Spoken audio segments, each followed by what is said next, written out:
Serus v ďalšom videu, takže v dnešnom videu nebudú žiadne ohlasované dividendy, nebude nič. Chcem sa trošku pobaviť zase o tom našom portfóliu, lebo sa stala jedna veľká vec, že nám celková pozícia v NVIDii skočila cez 1000%, čo je brutál. Takže je to najlepšia pozícia, čo sa týka ziskovosti a aj čo sa týka hodnoty.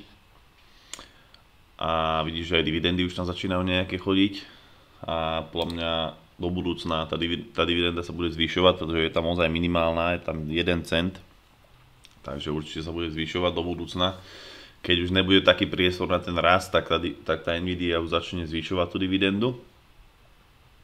Točím to ináč teraz vlastne stredu, čiže dneska ráno. Vidíš, že už som v pluse 200 eur ďalších, keďže ten trh je otvorený a Nvidia išla hore ďalších 2,3%, Tesla išla hore, Oracle, technologické firmy zase idú po troške hore, Nucor išiel včera cez 5%, to je vlastne včerajšia cena, lebo ten není teraz otvorený.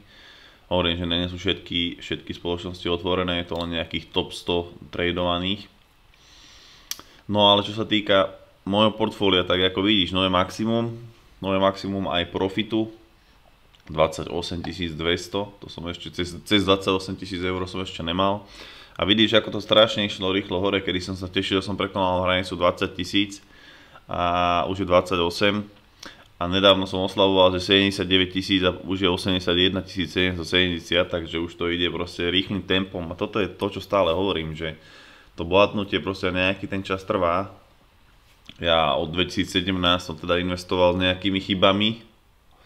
Jak som hovoril, tam to je vlastne vidieť na tých výsledkoch, že som špekuloval a tak ďalej, ale od 2019 môžeme rátať, že investujem už s rozumom dlhodobo a bezpečne hlavne, pretože sa nechcem opáliť a nechcem, aby sa opálila niekto druhý, keďže spravujem peniaze vám ľuďom, tak investujem proste najlepšie ako viem s rozumom a bezpečne a hovorím, že nejdem naháňať teraz maximálne riziko, maximálny profit, ja chcem maximálny profit pri čo najnižšom riziku.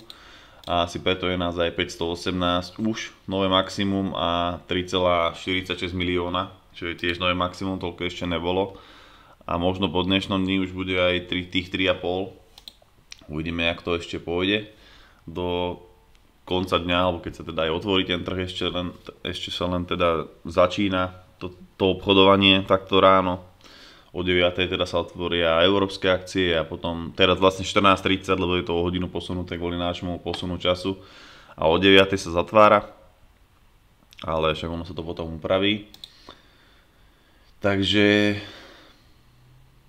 uvidíme, ale teda cítim z vás veľkú spokojnosť, aj viacerí ste mi písali po tom videu, kde som hovoril o tej bezpečnosti, že je to tiež pre vás veľmi dôležité, dokonca pribudli nejakí 70 000 ľudia do skupiny, pretože nemajú 500 eur alebo 1000 eur, s ktorými sa chcú hrať alebo špekulovať na nejakých proste traderov a tak ďalej, proste chcú dlhodobo budovať ten majetok a budovať ten svoj mindset.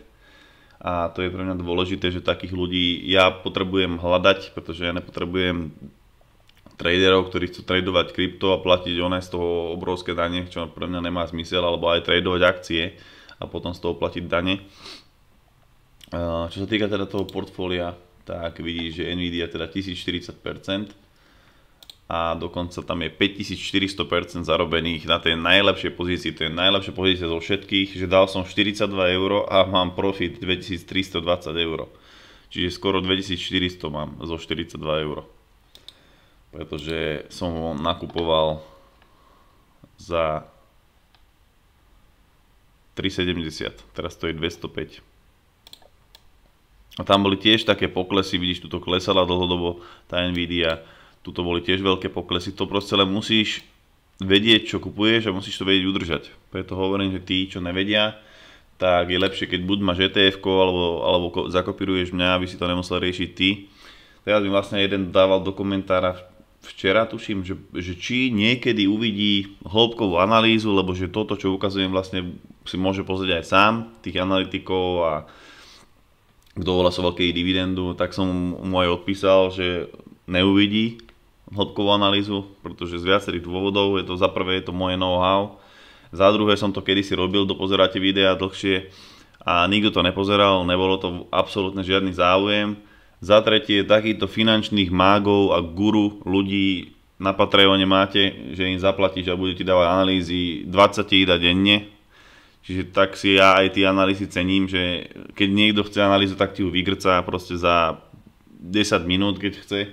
Dneska to hodíš do AI a máš analýzu hneď, takže to je akože pre mňa není podstata tohto kanálu, aby som tu ja nejaké analýzy robil. Ja si analýzy robím súkromne a každá jedna analýza je určitým spôsobom subjektívna.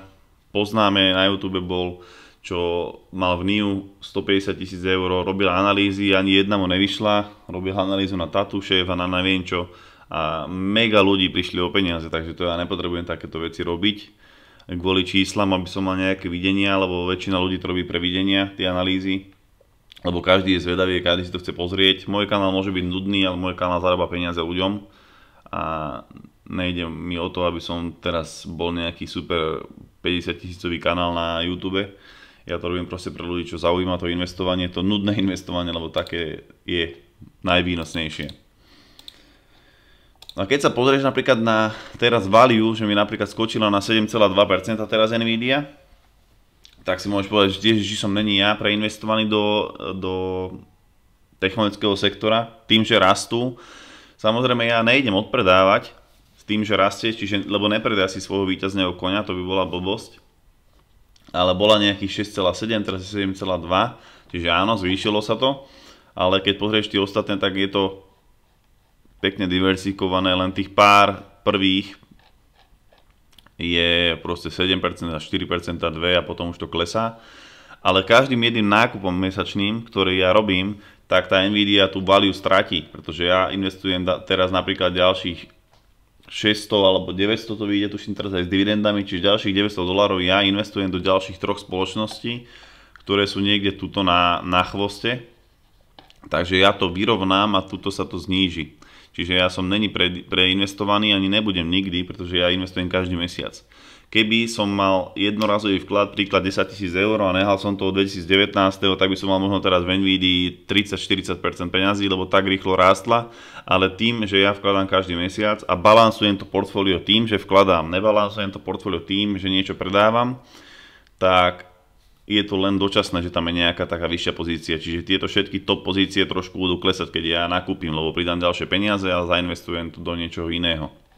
No a teraz vlastne vidíš, keď pôjdem takto pomaly dole, tak veľmi málo pozícií je tam mínusových podľa tej hodnoty. A keď aj sú, tak budú len dočasne, pretože sú to všetko kvalitné firmy, ktoré držím v portfóliu a Adidas napríklad, ten dlhodobo už sa spamätáva, takže vidíš, že zainvestovaných mám 1,13, value je 0,7, pretože je vyklesaná. Louis Vuitton takisto je trošku vyklesaný, ale tiež rastie, Valeo takisto rastie, už dlhodobo teraz pár dní po sebe, takže to je takisto len otázka času. Clorox takisto teda v problémoch, Henkel to je takisto len otázka času, Charter tiež máme dokúpený, Adobe takisto, Stanley Black Decker tam máme tiež kúpenú pozíciu za tých 300 väčšiu, Continental takisto, tam bol teda to oddelenie od seba, takže preto tam je taký pokles, Nike takisto, Comcast, General Mills, ten bol tiež po problémoch. Tuto máme tie, ktoré sú teraz v dočasnom nejakom poklese, ale aj Whirlpoolka napríklad mala teraz dobré výsledky, preto aj vyskočila. To znamená, že keď sa vlastne aj úroky znižujú v Amerike, tak to pôsobí pozitívne na firmy ako je Whirlpool, pretože sa bude predávať viac a viac nových spotrebičov, pretože sa stáva viac a viac nových domov a ľudia si potom dovolia aj v tých starých domoch vymeniť tie spotrebiče za novšie a tak ďalej. Hormel Foods to vidíš, že vlastne ten General Mills, že vlastne tieto stravovacie aj v Heinz, že sú teraz, nemajú svoje obdobie, ale to obdobie takisto príde. Aj Boeing bol dlhšie v prepade, teraz je už celkom na tom dobre a začína nám krásne rásť. To isté aj Harley Davidson, ten budeme prikupovať, len teraz neviem si vybrať z toľkých firiem, čo by som chcel prikúpiť, že ktorú. Takže pre vás je to takisto zase veľká výhoda, ty keď teraz hodíš 1000 eur alebo $1200 do kopírovania, tak ti vlastne nakúpi všetko. V prepade, samozrejme aj tie, čo sú hore, lebo niekto, že teraz mi to kúpi Nvidiu. To niekto už hovoria ľudia 3 mesiace a 3 mesiace tá Nvidia rastie, takže keď vám to aj do toho dalo, tak ste na tom zarobili. Tesla takisto, tá už je na $461, čiže takisto je tam nové maximum, takže ja viem, prečo to držím a viem, prečo to mám kúpené. A vidíš, tam mám najlepšiu pozíciu už 2758%, takže tiež zo 43 € zarobených 1200 skoro dokopy, no cez 1200 €. Takže viem, čo robím, treba byť proste trpezlivý, aj keď investuješ sám, tak musíš byť trpezlivý, musíš vedieť, čo kupuješ a musíš vedieť na tom portfóliu kľudne spať a kľudne sedeť. Bez toho to portfólio proste zhodnocovať nebudeš, lebo budeš mať každý deň stres a budeš robiť chyby, ktoré ťa môžu stáť proste peniaze a nie je to dobré. Takže toľko asi k dnešnému videu, takže veľmi sa teším, nové maximum moje, nové maximum skupiny, nové maximum profitu, dividendy chodia, proste kľud, pokoj, brutálna radosť, takže za mňa všetko OK, takže prajem vám ešte krásny zvyšok rána alebo dňa, však ja vám to teda, asi vám to vydám aj dneska skôr, keď som to natočil teraz, tak vám to asi hodím už teraz.